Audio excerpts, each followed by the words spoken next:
Then Hannah prayed and said, My heart rejoices in the Lord. In the Lord my horn is lifted high. My mouth boasts over my enemies, for I delight in your deliverance. There's no one holy like the Lord. There's no one besides you. There's no rock like our God. Do not keep talking so proudly or let your mouth speak such arrogance, for the Lord is a God who knows, and by him deeds are weighed. The bows of the warriors are broken, but those who stumbled are armed with strength. Those who were full hired themselves out for food, but those who were hungry are hungry no more. She who was barren has borne 7 children, but she who has had many sons pines away. The Lord brings death and makes alive. He brings down to the grave and raises up. The Lord sends poverty and wealth. He humbles and he exalts. He raises the poor from the dust and lifts the needy from the ash heap.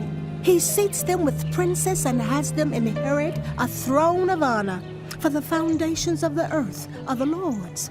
On them he has set the world. He will guard the feet of his faithful servants, but the wicked will be silenced in the place of darkness.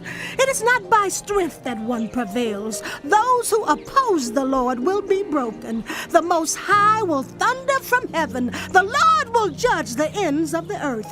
He will give strength to his king and exalt the horn of his anointed.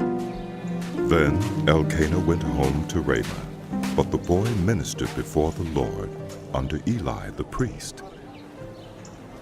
Eli's sons were scoundrels. They had no regard for the Lord. Now it was the practice of the priests that whenever any of the people offered a sacrifice, the priest's servant would come with a 3-pronged fork in his hand while the meat was being boiled, and would plunge the fork into the pan or kettle or cauldron or pot. Whatever the fork brought up, the priest would take for himself. This is how they treated all the Israelites who came to Shiloh. But even before the fat was burned, the priest's servant would come and say to the person who was sacrificing, Give the priest some meat to roast. He won't accept boiled meat from you, but only raw. If the person said to him, Let the fat be burned first, and then take whatever you want, the servant would answer, No, hand it over now. If you don't, I'll take it by force. This sin of the young men was very great in the Lord's sight, for they were treating the Lord's offering with contempt. But Samuel was ministering before the Lord, a boy wearing a linen ephod.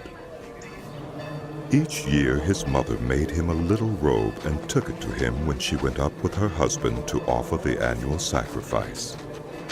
Eli would bless Elkanah and his wife, saying, May the Lord give you children by this woman to take the place of the one she prayed for and gave to the Lord. Then they would go home, and the Lord was gracious to Hannah.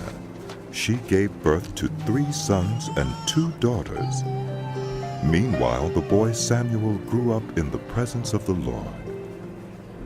Now Eli, who was very old, heard about everything his sons were doing to all Israel, and how they slept with the women who served at the entrance to the tent of meeting. So he said to them, Why do you do such things? I hear from all the people about these wicked deeds of yours. No, my sons, the report I hear spreading among the Lord's people is not good. If anyone sins against another human being, God may mediate for the offender. But if anyone sins against the Lord, who will intercede for them? His sons, however, did not listen to their father's rebuke, for it was the Lord's will to put them to death. And the boy Samuel continued to grow in stature and in favor with the Lord and with people. Now a man of God came to Eli and said to him, This is what the Lord says. Did I not clearly reveal myself to the family of your ancestor when they were in Egypt under Pharaoh? I chose your ancestor out of all the tribes of Israel to be my priest, to go up to my altar, to burn incense, and to wear an ephod in my presence. I also gave your ancestors' family all the food offerings presented by the Israelites. Why do you scorn my sacrifice and offering that I prescribed for my dwelling? Why do you honor your sons more than me by fattening yourselves on the choice parts of every offering made by my people Israel? Therefore, the Lord, the God of Israel, declares, I promised that the members of your family would minister before me forever. But now the Lord declares, far be it from me, those who honor me I will honor, but those who despise me will be disdained. The time is coming when I will cut short your strength and the strength of the members of your family, so that no one in it will reach old age, and you will see distress in my dwelling. Although good will be done to Israel, no one in your family line will ever reach old age. Every one of you that I do not cut off from serving at my altar, I will spare only to destroy your sight and sap your strength, and all your descendants will die in the prime of life. And what happens to your two sons, Hophni and Phinehas, will be a sign to you. They will both die on the same day.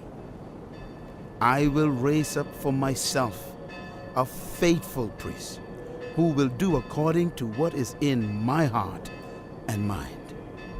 I will firmly establish his family line, and he will minister before my anointed one always. Then everyone left in your family line will come and bow down before him for a piece of silver and a loaf of bread, and plead, appoint me to some priestly office so I can have food to eat.